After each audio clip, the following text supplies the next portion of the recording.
What's going on, everybody? Aaron Trevina here, back with another wonderful episode down here in the beautiful state of Texas. And today we have a wonderful guest from the Dallas-Fort Worth area. We have Mr. Crawford. We have Noble Crawford. He is the principal and co-founder of a hospitality brand, real estate investor, and a consultant. Over the past 6 years, he has grown a seven-figure business and portfolio of 42 doors across the beautiful state of Texas. He consults, mentors, and coaches short-term rental operators. And he also has his own real estate podcast and education agency, Hospitality Cashflow. Mr. Noble, how you doing today? Hey, Aaron, what's going on, man? I appreciate you having me on. Absolutely, absolutely. I know that we'd had this in the works, a while back. So I'm happy to sit here and chat with you and see exactly what you do. Yeah, absolutely. I'm excited. Let's get into it. Absolutely, Noble. So I try to give a little bit of a background there, but maybe if you could put it in your own words, for those of us who don't know you, would you introduce yourself, please?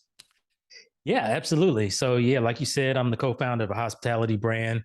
My wife and I have been in space for about 6 years now, and we have a portfolio of multifamily units along with some owned assets as well. And right now, we have the good fortune of helping others who are either looking to get started or scale, or if they're looking to really dive deep in the direct booking space. And that's something I'm kind of known for in the space. So, but yeah, that's about it. Okay, absolutely, Noble. And I have to ask as well, because I'm always curious, really with any real estate professional, maybe growing up, did you always see yourself working in this, part of the industry? Good question. No. So I would say that really kind of backdoored our way into real estate. And that to be honest, that stemmed from a a personal tragedy that happened, some years back. And as a result, some opportunities opened up, introduced us into short-term rentals, and then we got into looking to buy some assets and things like that. So not by design, but certainly happy to be here. Absolutely. No, I'm glad, it's interesting. A lot of those moments where you don't really know what's happening, a lot of those you take it in stride and, hey, here you are, right? Absolutely, absolutely.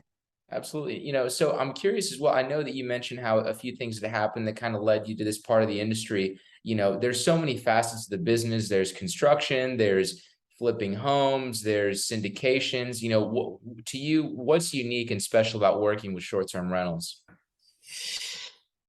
Yeah, so really it's one of the things that I think that I enjoy the most is the time freedom that it has allowed for both myself, my wife, and so a little bit of context about me though for those that don't know. So my I actually have a background in hospitality, and so I kind of cut my teeth in the space. I'm dating myself, but back in the '90s, and I've worked for just about all the major brands out there, and so most of that work was on the conference and event side of those hotel properties and things that I worked in.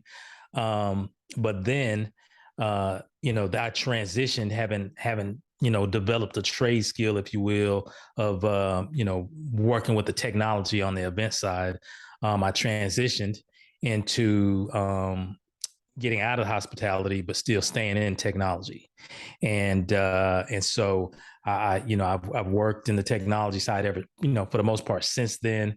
I worked in some residential home theater stuff. I had a little stint doing that. That was fun, pretty cool. I then transitioned out of that into the commercial technology space. And when I say technology, I'm not talking software, but hardware, right? So then I was in a position where I was designing and selling audiovisual based systems across a number of different verticals, right? So I was selling to corporate, higher education, healthcare, government, federal, military, things like that. And we would design and install these systems, right? And so that I was in that space up to 2014, and I spent a number of years in that space, and in prior to me getting out, and this is what I was referencing earlier, my wife, she got diagnosed with a brain tumor.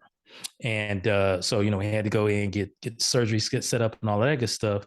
Um, Long story short, you still hear me? Can you still hear me? Am I breaking up? Of course, I hear you. Okay. All right. So long story short, she made it through the surgery, but she flatlined in ICU, and they had a resuscitator and all this and that and the other.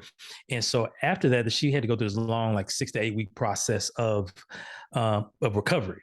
And so I had a decision to make in that moment of, I'm not gonna stay home and take care of my wife, or I'm gonna go back to the office and grind, because I was at that point I was in commission sales, and I made a decision to stay home and take care of my wife. And so on the tail end of that, about 6 to 8 months later, transitioning back to the office, I got called into a company-wide sales meeting, and I just got absolutely berated by the CEO for my dismal sales numbers for the previous 6 to 8 weeks. And that was despite the fact that everyone in the company knew what we were going through, and my wife's surgery and recovery and this and that. And I made a decision in that moment that I was no longer going to be beholden to someone else's time. And I was going to buy my time back, and so I could be there for my family when they needed me. And so I doubled down in that job, and I closed a couple of large commission sales, and I basically cashed out. And then right on the heels of that, I started a marketing agency, still in the technology space, because I'd made a lot of friendships and relationships. Ran that for a few years, and then I was introduced to short-term rentals, and then it's been up from there. Absolutely. And I can see it's interesting how a lot of your experiences, they kind of compound together, and it kind of seems like it's almost kind of made this product that you have now. At 1000%. Absolutely. You spot on. Yeah, absolutely. And I find it so interesting as well. There's always some sort of, some sort of moment or some sort of aha moment when you realize, hey, this is a path for me. I'm actually going in this direction. Yep. Yeah. And that was it for me. The whole incident with my wife, and then, getting humiliated in front of everyone in that meeting. That was the deciding moment for me. Absolutely. Absolutely. I'm sure that there were probably a lot of emotions, going on in your head at that point, maybe anger or fear, or, whatever else there was. But I find it so interesting because that story, there are millions of Americans across the country right now that are experiencing that same thing. If you could have any sort of message to maybe someone who's kind of in that 9 to 5 corporate grind, maybe they're not exactly where they want to be financially, or any other aspect of their life, what would you tell them? Man, to be honest, I think it starts with really focusing on your why, you know. And so for me, that why was my family, and my time freedom to be available for my family. And because as I'm sure like in the entrepreneurial journey, you go through these ups and downs, these ebbs and flows, and when things are down, and those times will come, you have to have something that drives you. Your why has to be extremely clear and focused for you. And so, when you're pushing towards a goal, and you're specific about why you want to achieve that goal, it'll sustain anything that you go through. And so really kind of focusing on your why and knowing what that is. Yeah. Absolutely. No, definitely well said, Noble. And I'm curious as well, you kind of explained a bit about the short-term rental market, maybe why it's special. Could you explain maybe the market that you're in? Are you actively, purchasing and fixing these properties, or what exactly is your company doing? Yeah, great question. Great question. So, in the short term rental space, there are traditionally three primary business models. Okay. One of those is, of course, ownership, owning the asset, right?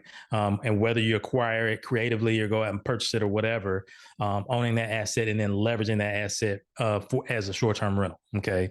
The other model is what we call in the space co hosting. So, you would probably you'd probably think of that as like property management, so to speak, right? But we don't call it that. We call it co-hosting.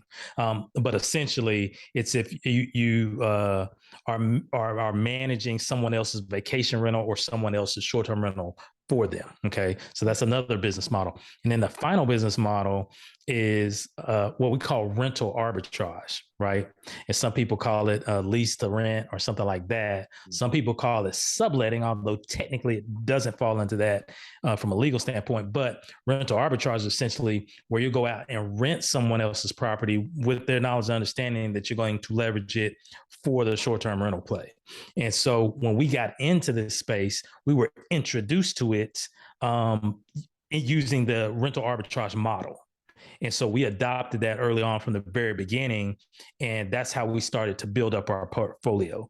And even to this day, even though we have owned assets, the rental arbitrage units are still a heavy part of our portfolio.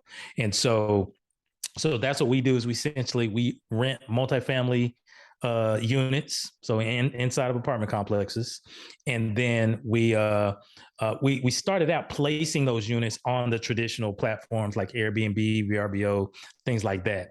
Over the course of time, though, we dialed that back and we do a lot of direct business through some of those verticals that I mentioned. So we do a lot of direct corporate business, a lot of direct higher education, healthcare, government, right? And so we're taking our clients or our guests are staying for longer periods of time, usually 30 days plus, as opposed to like the traditional Airbnb is a more transient guest, a more temporary 2 to 3 night stay, which is still fine, but we've just kind of changed our business model slightly. So that's what we do now. We focus on more long-term guests that are 30 days plus, and we're using a combination of multifamily apartment units and then our owned assets, which are mostly duplexes. Absolutely, Noble. And, I find that so interesting because it's almost a synonym, right? When someone says short-term rental, the first thing that pops in your head is, oh, Airbnb, right? And, it's funny how, technically you're under that short-term rental umbrella, but in a way it's a longer, shorter term rental. Yeah, exactly. 100%. So it's more of that midterm. It's got what some people call it. And so absolutely. And that varies. We have guests who come in and stay 30 days, and then some of those stays can extend, 3, 4, 5 months plus. So it just depends. Absolutely. So I'm assuming it would be, maybe an example would be if someone were to come into Dallas, for a weekend with their friends, right? Maybe some sort of, convention or something, it's a few days, whereas maybe a travel nurse has a new assignment, they're going to be there for maybe a longer period of time. Yes, absolutely. So that was a perfect example with the healthcare, traveling nurses, especially during COVID. That was a really hot, market. A lot of people were focusing on that, but like the traveling nurse market. So that's one of a number of different verticals that you can generate some direct business in. Absolutely. And, I'm curious as well, maybe what are some misconceptions or, wrong ideas that people have about your side of the business? Yeah, good question. I would say so let me start off with like a couple of pain points that hosts typically have. Okay. So one of those is going to be city regulations. Okay. And especially for, hosts that are doing less than 30-day stays. And because cities are starting to implement more regulations and things like that. It's becoming more commonplace now. And so people just assume that if a city has implemented an ordinance or has regulations in place, that they can't they can't make this business model work, and that's in fact not the case. So that's a kind of a misconception. And so really the key is if a city has an ordinance in place, and this is one of the things we teach our students that are looking to kind of get started and look at different markets. If a city has an ordinance in place, that's not necessarily a deal killer, right? That just means you need to do 2 things. One, you need to read the ordinance. So you need to actually find the ordinance and actually read it, right? And so the easiest way to do that is just Google it, right? Just Google like short-term rental ordinance and then the city. Typically, it's going to pop up on page 1, and it's usually going to be a city website or something like that, right? And it'll spell out one, if there's an ordinance in place, it'll have some verbiage about that. Or it might talk about a pending ordinance or something the city council is looking at and they may implement. In either scenario, understanding the specifics of the ordinance before just eliminating that city, and then understanding that yes, you can still operate. You just need to do it within the confines of those regulations. So you need to do it, legally, ethically, and so on. But that certainly is not a recipe to cut and run. And regulations can be a good thing because it keeps the bad actors out, right? So it can work both ways. Absolutely. And you made a very interesting point about, kind of doing your homework, right? Reading those ordinances. Maybe it doesn't sound like the most, the prettiest or funnest thing to do, but, a lot of it is in those details. And I'm curious as well, would you say that in your line of work, is it very region specific? For example, I live in Dallas, I invest in Dallas. I live in Houston, I invest in Houston. Do you think it's regional, or could I invest being a person coming from out of state? Most definitely, you can invest as an out of state. We call that remote, so remote hosting. So yes, and so there's three criteria in this business that you really kind of need to develop as you kind of get going. And so that's people, processes, and systems. If you can get all those three things in place, that's the recipe for a successful short-term rental business. Because at the end of the day, unless you just really love being that boots on the ground person and going in and doing the cleaning and doing this, that, and the other, you really don't want to work so much in your business as you want to work on it, right? And so when you get the right people, the right team in place, right, and it always starts, everyone will tell you, it always starts with the cleaners. Got to get the cleaners, plugged in, but get the right people in place, have the right processes in place, and make sure you have the right systems in place. If you can get those things put together, you can automate a lot of this business. And that's why I love this business, because it gives us our time freedom. And so much of it is automated. Our tech stack is pretty significant, but it automates so much. I could go, I've some properties I haven't seen in over a year, right? I don't even know half the time, like, who's in my properties, right? But I have a team and I have systems and I have checks and balances in place that where it keeps it running like a fine, well-oiled machine, right? And so we can travel, we can go do this or that and the other, and not have to worry about the day-to-day, because the team, the processes, and systems are all kind of working simultaneously. Does that make sense? Absolutely. And that's a beautiful thing too. And that's what's interesting, maybe comparing, not to rag on construction, but, this sort of business, a short-term rental business, it's automated with technology versus construction. Construction is day to day. So you're physically having to do the work. Whereas with this, I'm assuming, could you maybe explain a bit about the automation part? Is it more of just, controlling the door locking on your phone, or how does that work? Yeah. So a couple of things. So everything, so a number of things will happen before you get a guest, and before that guest leaves and checks out, and before that guest gives you a review. And so you want to make sure that that whole process, you have to put your hands on it as few times as possible. Okay. And so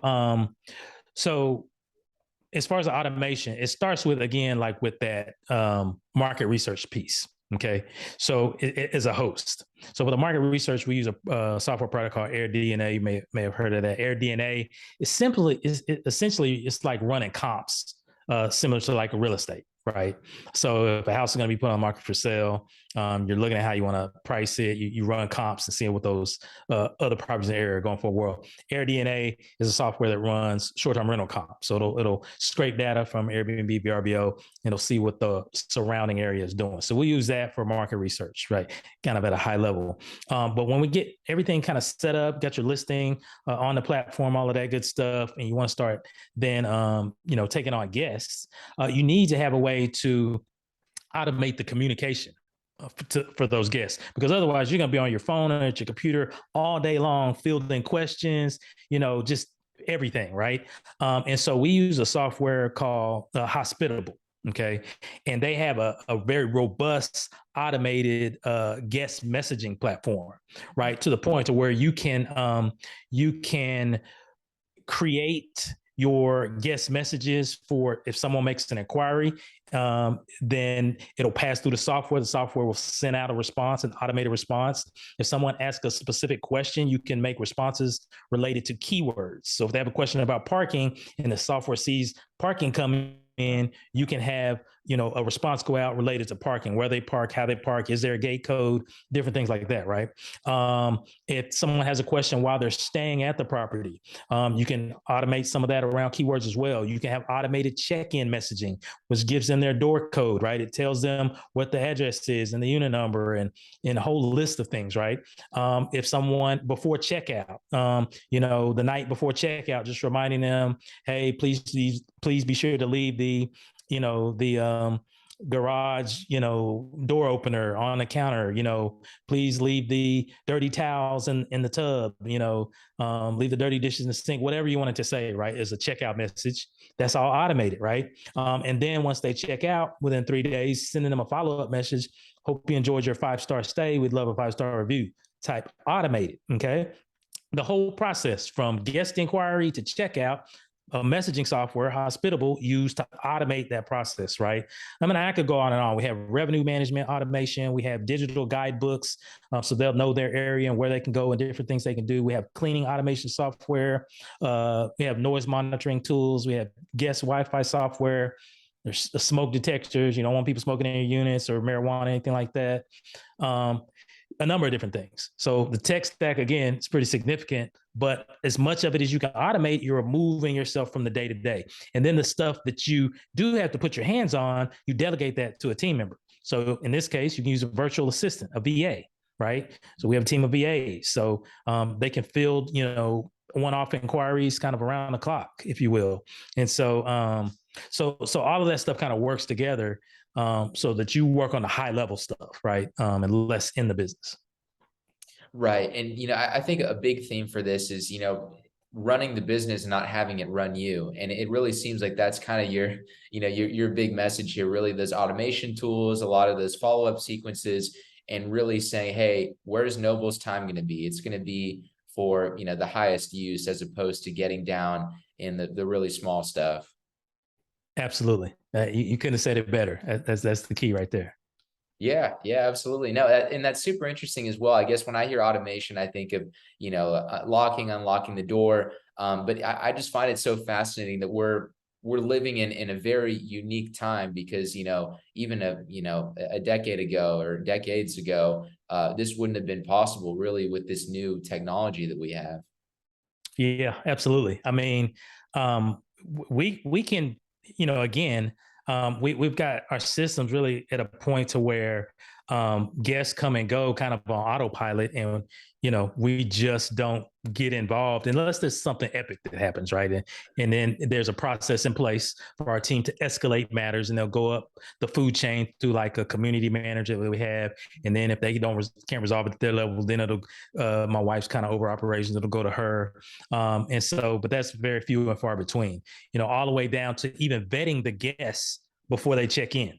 So even if we are using what we call an OTA, an online travel agency like your Airbnbs, even if we are using one of those online agencies, there's still a vetting process outside of Airbnb and VRBO and stuff like that. There's still a layer of vetting that guest because it keeps the bad actors out. And so we have that in place. So all of that stuff just works together. Absolutely. And it's interesting kind of hearing a bit about that chain of command, right? And I'm curious as well. It's funny, I was just having this conversation with someone yesterday, and I didn't know the answer to it. For these sorts of projects, do you need a particular type of insurance for, a number of days, or is it a 12-month term, or how do you go about getting insurance for these properties? Excellent question. So the short answer is yes. So traditional like homeowners insurance is 99% of the time not going to cover short-term rental use. Okay.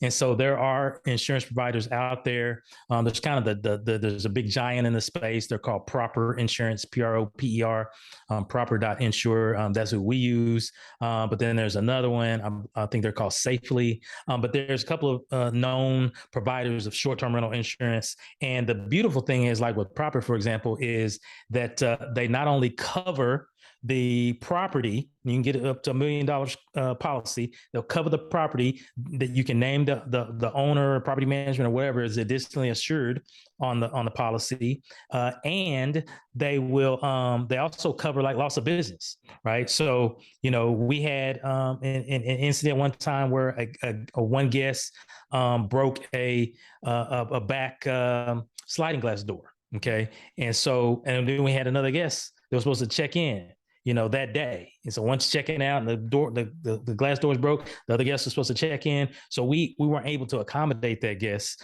and they had to make other plans. And so we lost that revenue, but the insurance covered that loss of business, right? As well as, filing a claim for the door and all of that good stuff, right? So yes, definitely advisable and advantageous to get a specific short-term rental policy. Absolutely. And, it's interesting that you kind of made that comparison between homeowners versus having a specific type of insurance and providing that example too, because a lot of times you just see a number written in black and white on a document or a piece of paper, and it means nothing. But when, you hear, hey, someone broke the window or broke the door, you need to accommodate someone else, it really, really makes a lot more sense. Yep. That's the name of the game right there. So just having all your people, your processes, your systems in place, and making sure that your team is is well trained to handle their specific role, and then you have the time frame. We literally, my wife and I, we work less than 5 hours a week in this business. Wow. And obviously we kind of graduated to that point because in the beginning we were hustling, right? But now we can really truly enjoy our time freedom, and that's key. Absolutely. And I mean, really at the beginning of the show, that was your whole motivation was the obviously the family aspect, but also the time freedom. And, with respect to your time here, I know you mentioned how, 30 minutes was the mark. Maybe if you could leave us some last parting words, maybe for someone who's, interested to connect with you, or anything you haven't said, you really just like to hit home for us. Sure, absolutely. So for those that that may have an interest working with me, so they can certainly find me on Instagram. That's where I kind of hang out nowadays. Also LinkedIn, Facebook, all that good stuff. But if you have an interest in connecting, you can hit me on Instagram. My IG is Noble, which is spelled Noble. And then Crawford, CRAWFORD _3. So noble.crawford.3. That's my IG. You can just hit me up on, send me a DM there. And I do reply. It's a newer account, so I don't have a ton of people following me right now. So I do reply to the DMs, but that's the best way to connect with me. And certainly if you are an operator already and you're looking to scale your business, or you're looking to get into some more direct booking type of business, so whether that be corporate stuff, whether that be going after government contract stuff, we can do a part 2 on that alone, right? Significant opportunities there. Anything like that or in between, happy to talk with folks about. Absolutely. And, for those of y'all who are interested, which I'm sure there's going to be a lot, we will have Noble's info in the description of the video. Noble, thank you again for coming on the show. I learned a bit about, your why, your background, obviously the family, the financial freedom, the time freedom, a bit about your business, and it's been a real pleasure. So thank you again for coming on the show. Hey, Aaron, man, I appreciate it. Thanks so much for having me. We'll talk to you later. All right.